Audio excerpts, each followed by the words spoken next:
Hey, how are you guys?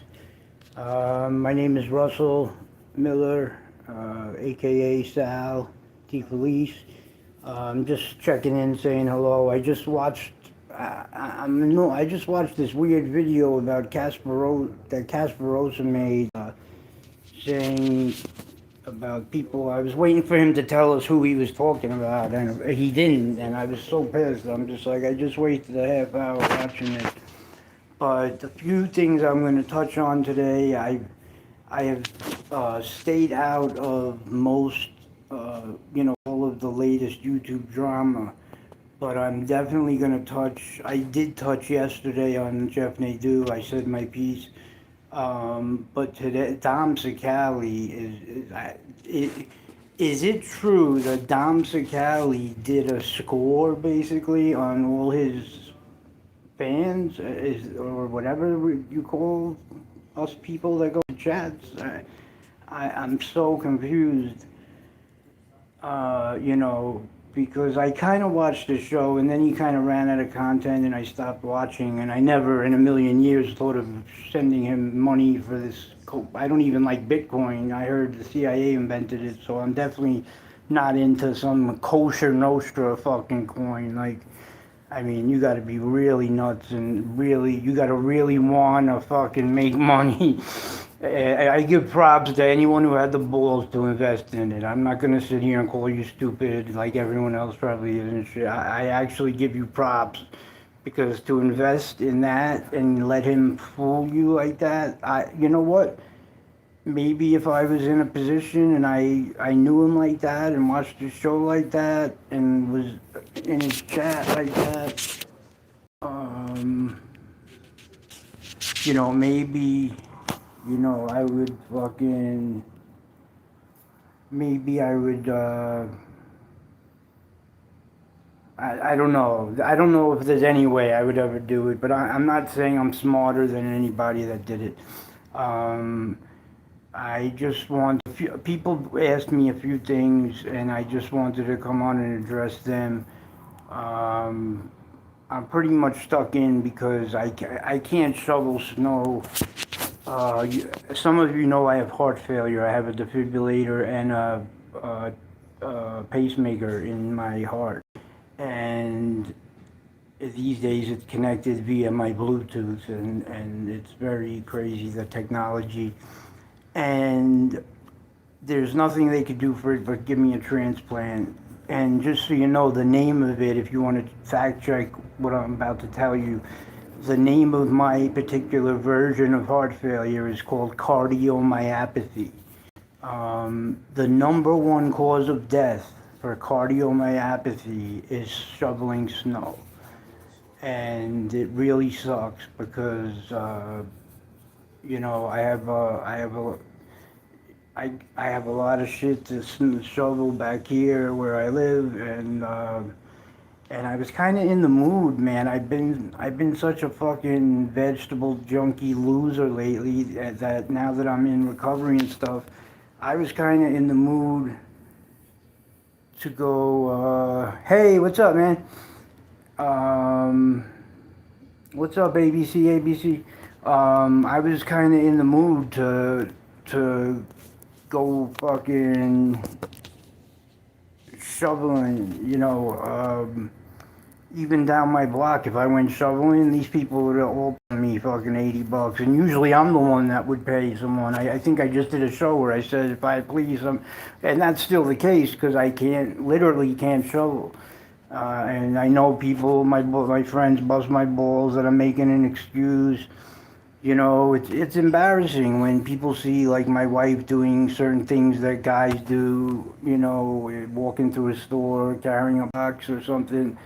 But you know, these little mini heart attacks before I got on my medication for I love my cardiologist, by the way. He's a great guy. Shout out to Dr. Rusavici, NYU Langone. Um, but he never told me what was going to happen. What's up, man? No long face. I'm just talking about why I can't shovel. And because of the number one cause of death from cardiomyopathy, which is the heart failure I have, is snow shoveling. And I was saying that this is the first time ever that first of all, I have to shovel. I'll show you guys what my car is stuck in the back because I haven't even been out since the snow came. But also, I'm in the mood to like, I don't know. They say this happens right before you're gonna die, so who knows? Maybe it means my heart's gonna fail or something. But um,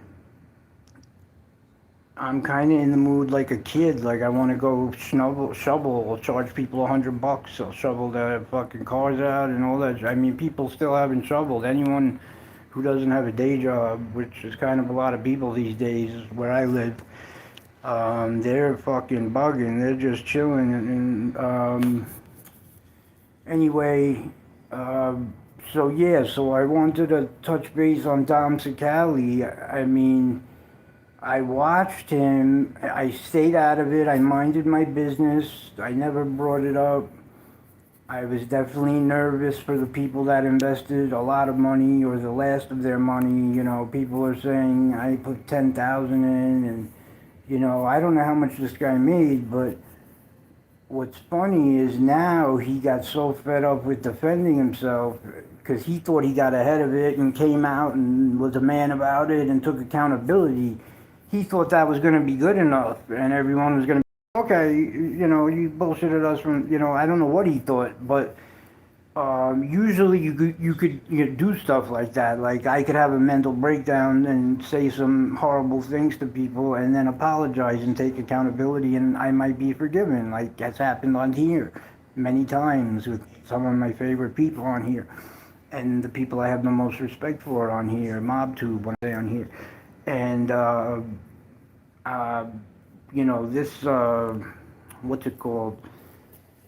To think that now all of a sudden I heard, and I don't know if this is true. I'm just going to say I heard that he is now saying he was working with a guy that is known to scan the internet, to scam people on the internet after building this thing up for so long. Hey, what's up, Biggie? How are you? I was just talking about if this is true or not, that Dom Sicali basically admitted after plugging this coin for so long that now he's saying he was working for a guy that, it turns out this guy was a scammer and, all this shit all along. And I'm just shocked. Like, did this guy really, and I haven't said a word about him or this coin. I tried to let him do his thing, but at this point I'm kind of like, yo, what the fuck, did this guy really just do a score on all his fans? And I'm just fucking mind blown by it. And I also wanted to say the reason, by the way, guys, the reason I told you guys that the number one cause of death for my heart failure is snow shoveling. There's a reason I forgot to tell you the whole reason I told you that. The reason I told you that is because John Gotti's grandson, the guy that got arrested for pills a long time ago, went and did his time. Hey, how are you guys? He did his time, and he's Peter Gotti's son. Peter Gotti is the brother of Junior and Vicky and Angel and all that. And he was never a made man and stuff, but people always give him props and respect of how tough he was growing up and stuff. And then he had this son who was selling Roxy's, and he got caught, and I think he was sniffing Roxy's too. And that's why I want to say this, because I highly doubt this has anything to do with drugs, but he passed out shoveling snow yesterday, according to the Gene Borello show. And Gene Borello said it had something to do with the cold and this and that. And I truly believe that it will come out that it's a heart condition because for some reason, snow shoveling, the act of snow shoveling and the way you breathe as you snow shovel affects your heart. It's crazy. I don't know. So that's why I wanted to say that anyway, because I heard, not separate from Gene Borello, I heard not only did I hear good things about the father, like he's not an asshole anymore, but I heard the grandson kind of became a man in jail, and it isn't like, oh, you know who my daddy is anymore. I heard he grew up a lot and became a man in jail, so I could almost like literally guarantee it's not drug related. This is probably a heart condition, but he's in an induced coma. He's the guy that there was just a story about him fighting with his brother-in-law on Jeff Nadeau's show. Um, so just shout out to him. I hope you do well. I hope you're doing. I'm just gonna have to say like my prayers for you, man. Whether I know you or not, when I don't think I know you. In fact, I know I don't know you. But I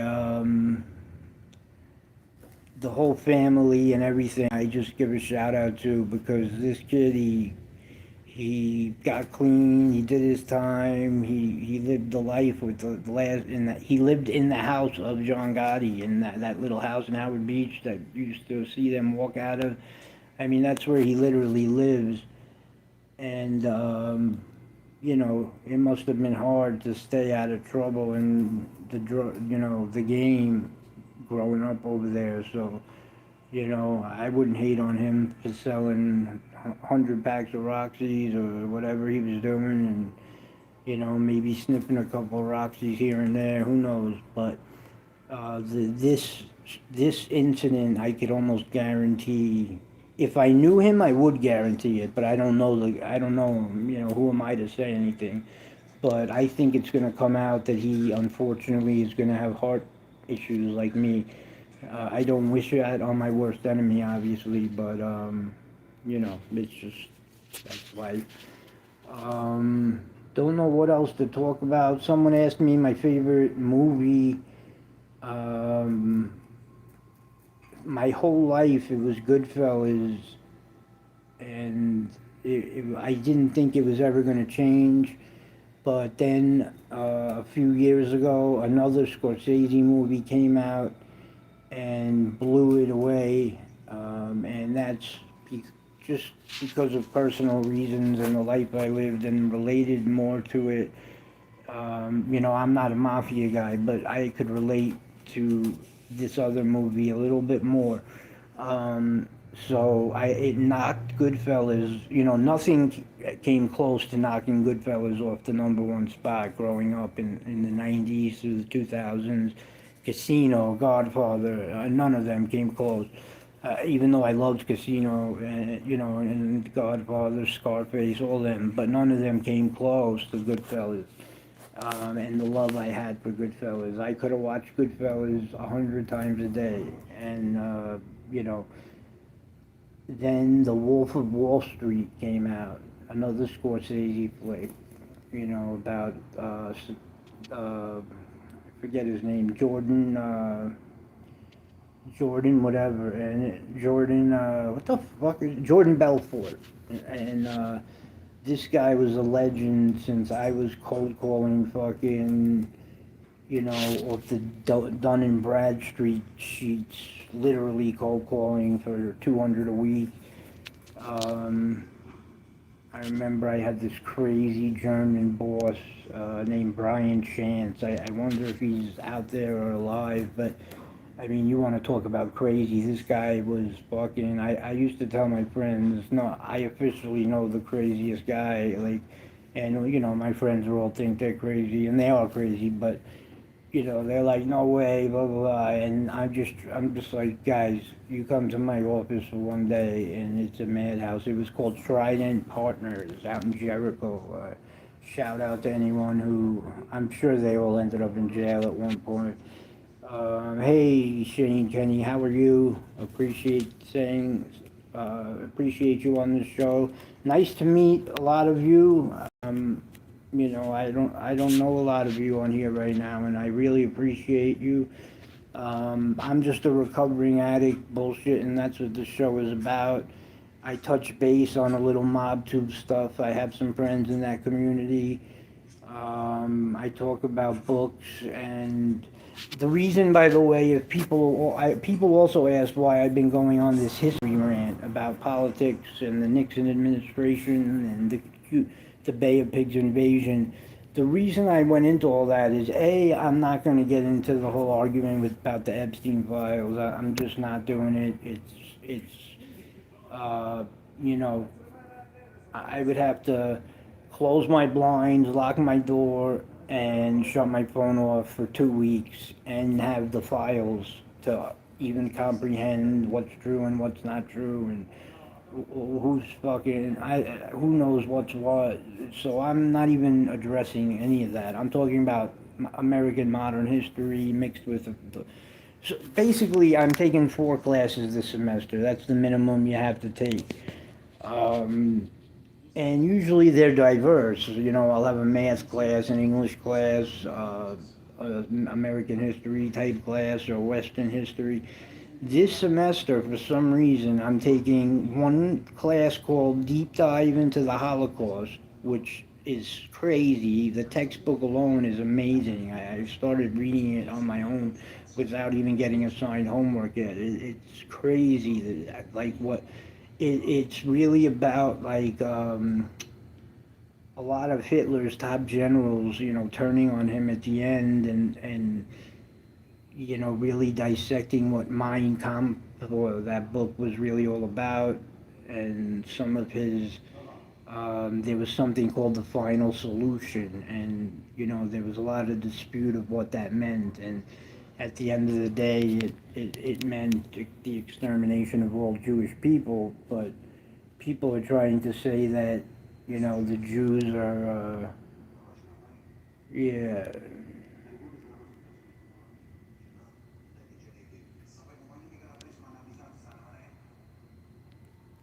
Mio Lupari. Um, I'm trying to avoid, you know, talking about specifics like that because, you know, if I give an answer, uh, you know, people start having a heart attacks and saying I'm full of shit and this and that. I will tell you this though, um, when I got to that level, you know, where, you know, there were, you know, anytime I was dealing with bricks, uh, the white, you know, the cocaine bricks never had a problem. You know, they came sealed like in the movies with a fucking scorpion stamp and all that shit, like just like the movies. But when I got to that level in the dope game, I had a great connection. That I was the nicest guy, and a Dominican cat. The Dominicans seem to have had the last of the real dope before before the fentanyl came around in Long Island. And so yeah, I'll answer your question. I'll fuck with you. Um, you know, so I had a problem. You know, basically one time what happened was someone came to me and offered me like you know, 112 grams, like a quarter pound of this dope we were getting, and the dope we were getting came in 10-gram chalk sticks. They didn't come in kilograms, like wrapped up like that. Like they came and it was hard as a rock. We had to put them in blenders without even cutting them with quinine or anything, and you know, like I said, this guy kind of worked with us because we were all new to that particular business. We were just a bunch of weed dealers. Then we just followed the pattern. But then everyone became pillheads, and we started getting a pill connect. And now everyone's doing heroin, and you know, I'm talking about now, saying back then, you know, and the statute of limitations are way up on this, and you know, this is all just for entertainment purposes only, of course. But when moving weight of the dope, it was a little harder. The quality lasted a little less. I didn't have. So what made me skeptical about that game was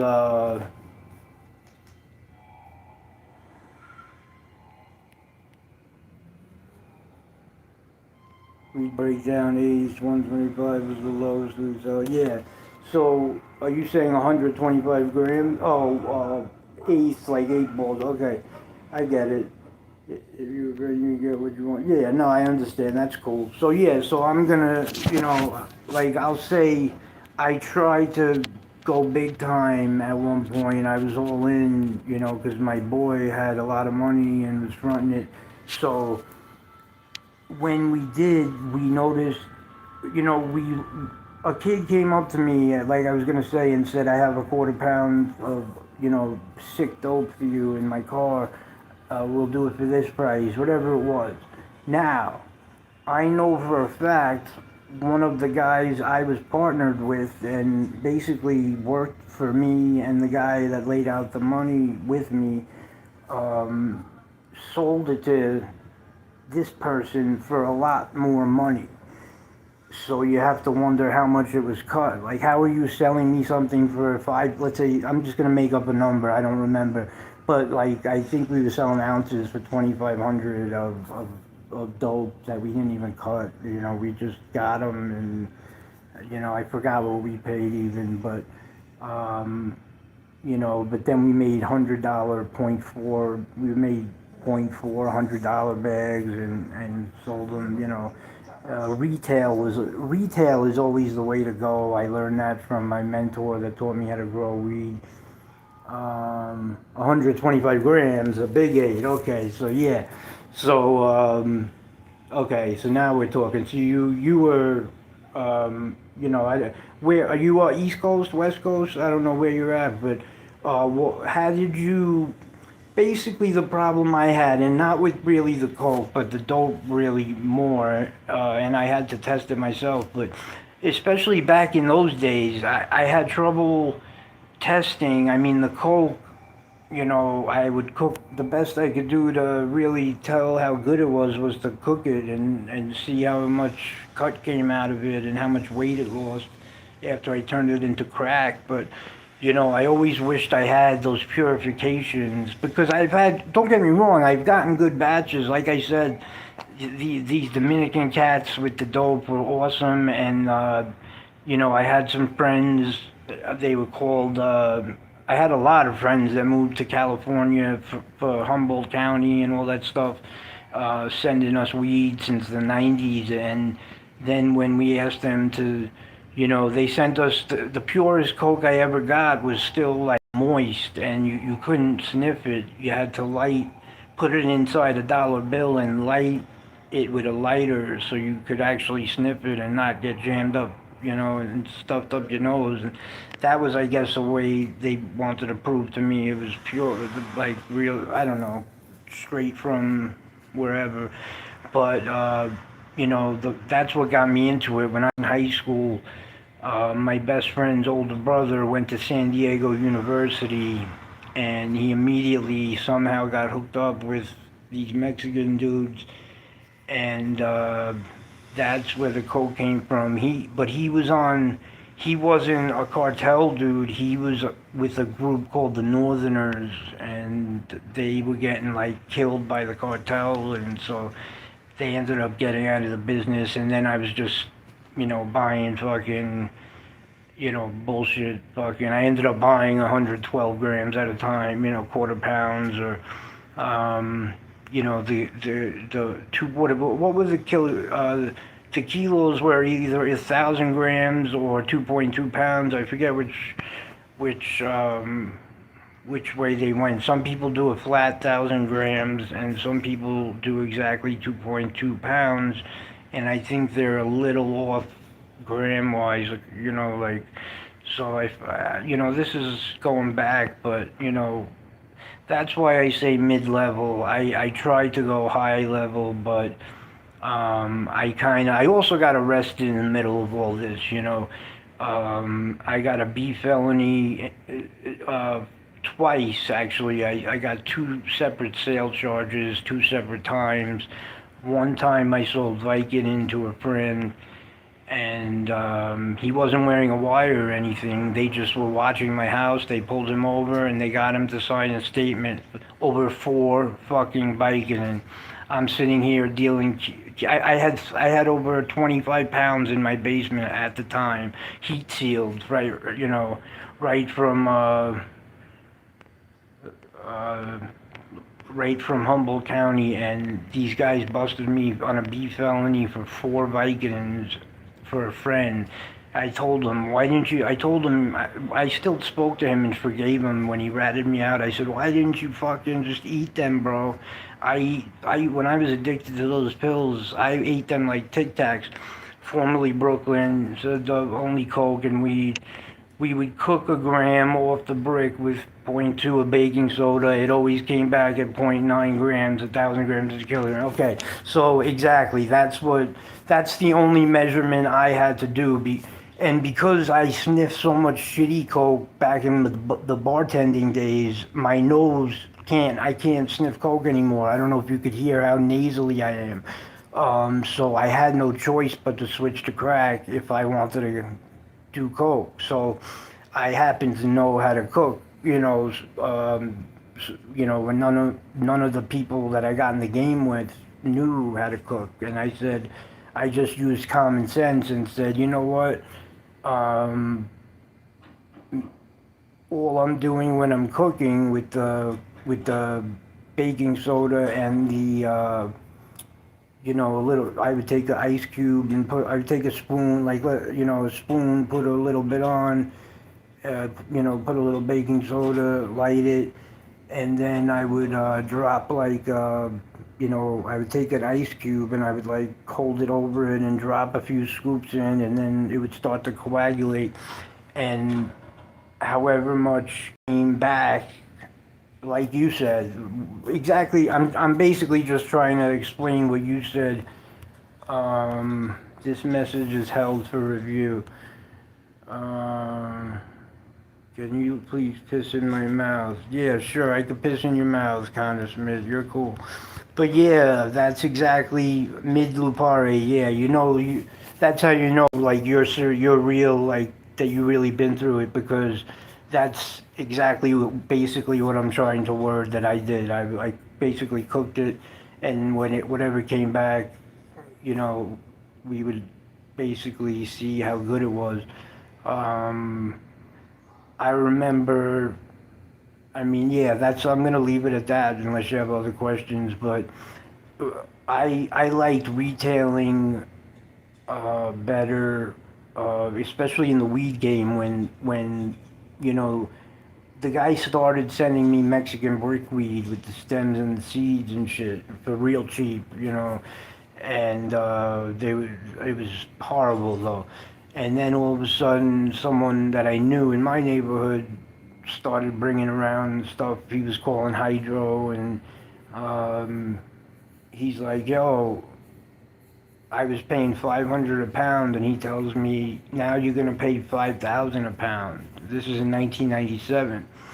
And I remember saying, "Bro, nobody's gonna take the pounds," because I was like the middleman between him and like all these people that were like selling for him, working beepers back in the day in Long Island. And the he actually taught me how to make it work. He's like, stay retail, don't try to be a big shot and sell pounds. Keep it retail. It's fluffy and light, so we can do. Oh, Mia Lupari, you left. Sorry. I'll drop the subject and I'll just finish. Basically, point 0.7 tenths of a gram for 20 bucks we were able to sell in the 90s, and it comes to $12,965, for a $5,000 pound. So you make about 8 grand, and you sell it in like 3 or 4 days where I live. But Mia Lupari, really nice to meet you. Thank you for stopping by, man. Please stop by anytime, man. I like talking shop. I just didn't know if you were setting me up because of past experiences in this community, because a lot of people just, assume because I wasn't in the mafia or something, like I'm making shit up, but any story I told on here, I, believe me, I've told more embarrassing stories than I don't come on here like a badge of honor, like I'm Mr. Drug Dealer. I admit that although just from being in New York, of course, I've rubbed shoulders with mobsters. I did have a half sheet, which is for bookmaking, but at the end of the day, I wasn't like any part of the mob. I enjoyed mob history. I'm a nerd. Like I read a lot of mob books. I was institutionalized a lot, especially in psych wards and rehabs. Um, and I would read to this day. I just read the second I get off of here, right in a few minutes. I just got to clean a few things around my house, and I'm going to read, you know. And the only reason I'm cleaning anything is my idiot wife believes these guys are coming. We had a flood coming through my roof, so these guys from Pennsylvania come and deal with it. Frankenstein has risen. What's up, Harley? Maine, how are you? All 27 me. Frankenstein has risen. Is that what you... That's kind of funny.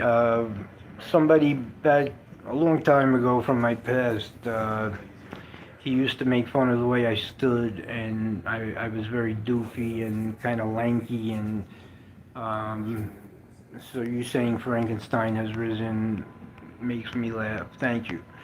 Um, anyone want to ask me any questions, you can. Um, so yeah, The Wolf of Wall Street ended up being my favorite movie. My favorite book is a book called Takedown about the garbage industry. Those were a lot of names that I knew personally, and that's why I was fascinated mostly by it. But it it's the really only book out there that does a deep dive into the mafia in the garbage industry. But yeah, I just wanted to. I had that was a good conversation with Mr. Mio Lapari, man. I really appreciate that. I like talking about. That's what I come on here. I'm not monetized. I don't fuck with. I put my Zelle out there for anyone who ever wanted to help me out and donate. But I really don't push it. I'm not monetizing or putting my cash app up or any of that stuff because I'm on. You guys are really helping me. I'm on here just to talk and bullshit, and all my friends are gone. They either moved to Florida, they're in prison uniforms, or they're with God in a better place. And I have my good days and my bad days. I have mental health issues. I'm in recovery with drugs and mental health. Um, I had a very recent breakdown. I've had suicide attempts.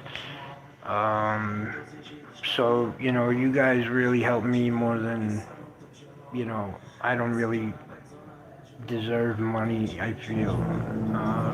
But that's really it. I did want to give a special shout out. Um,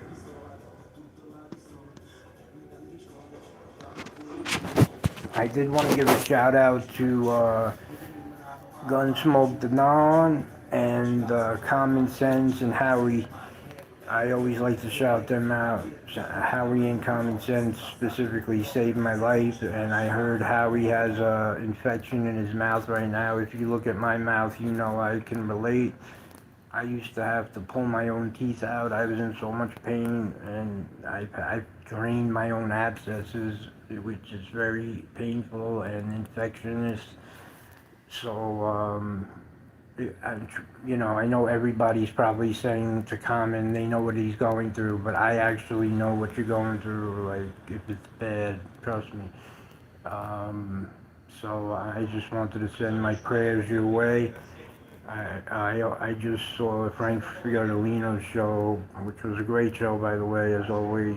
He does a really good show.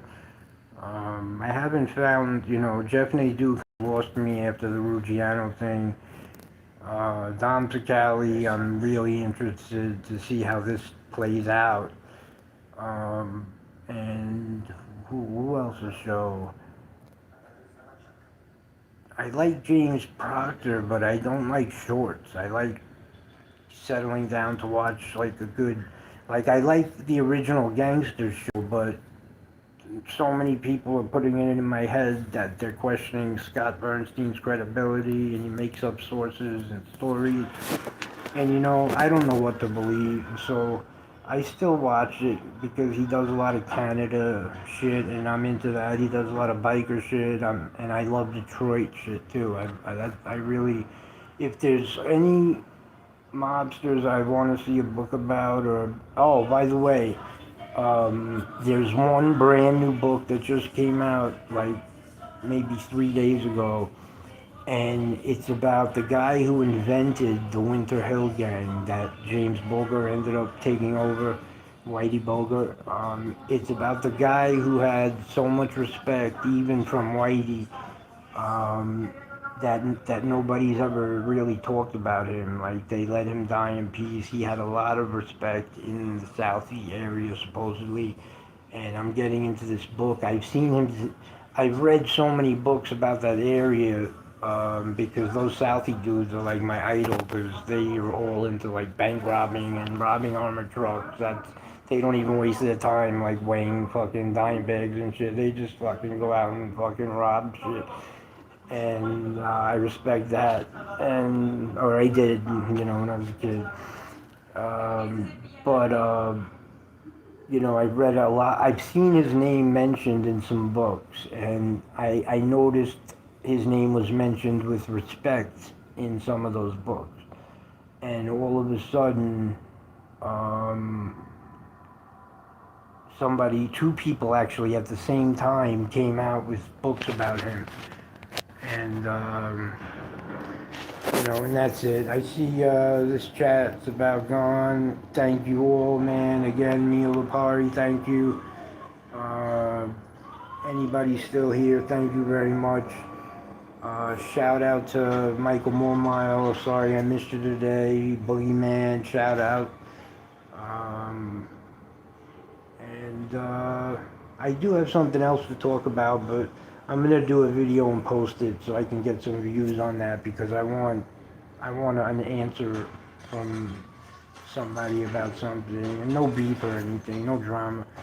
But and also I jumped off Gunsmoke show last night. I was just kidding when I said, well, fuck you guys then. I was actually talking to the chat because I said hi guys and no one said hello back to me. Hey, what's up, Mickey Bats? I'm just about to get off. I gotta go do some bullshit around the house.